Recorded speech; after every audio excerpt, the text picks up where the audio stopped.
மீனா மூலமா ரோகிணிக்கு முத்துவோட அம்மா, அப்பா, பாட்டி இவங்க எல்லார்கிட்ட இருந்தும் பயங்கர பாராட்டு கிடைக்குது. ஆனா கொஞ்ச நேரத்திலே அந்த பாராட்டெல்லாம் போயி ரோகிணிய ச்சே அப்படின்ற மாதிரி கேவலமா பார்க்க ஆரம்பிச்சிடுறாங்க.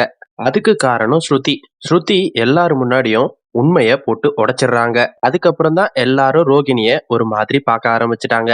முத்துவோட பாட்டி முத்துவோட வீட்ல நெறைய நடைமுறைகள மாத்தணும் அப்டின்ட்டு மாத்திட்டு வந்துட்டு இருக்காங்க. அப்படி ஒரு நடைமுறை தான் மீனா மட்டும் சமைக்கக்கூடாது, ரோகிணியும் சமைக்கணும் அப்டின்னு சொன்னாங்க. அதுக்கப்புறம் ரோகிணி சமைக்கவும் சமைச்சிடுறாங்க. சமைச்சு சாப்பாடுலாம் எடுத்துட்டு வந்து வைக்கிறாங்க. எல்லாரும் சாப்பிட ரெடி ஆகிடுறாங்க. எல்லாரும் சாப்பாடு எடுத்து வாயில வச்சு பார்த்துட்டு அப்படியே மெய் மறந்து போயிடுறாங்க. அவ்ளோ டேஸ்ட்டா இருக்கு.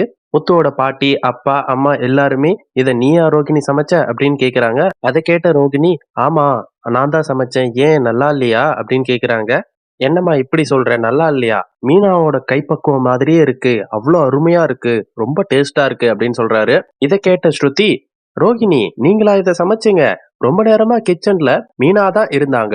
உங்க கூட இருந்து மீனா தான் சமைச்சாங்க." "இல்ல, இல்ல. நீங்க தான் அவங்க கூட இருந்தீங்க. ஃபுல்லா சமைச்சது ஃபுல்லா மீனா தான். நீங்க சும்மா தானே நின்னுட்டு இருந்தீங்க" அப்படின்னு சொல்லிடுறாங்க. இத கேட்ட ரோகிணி, "அச்சச்சோ! என்னடா எல்லார் முன்னாடியும் இவ இப்படி அசிங்கப்படுத்துறாளே!"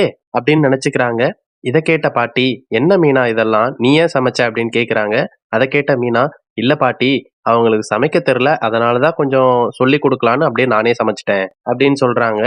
இத கேட்ட முத்துவோட பாட்டி, முத்துவோட அப்பா, அம்மா எல்லாருமே ரோகிணிய ஒரு மாதிரி பார்க்குறாங்க. எல்லாருமே, "அடி பாவி! அப்ப நீ சமைக்கலையா?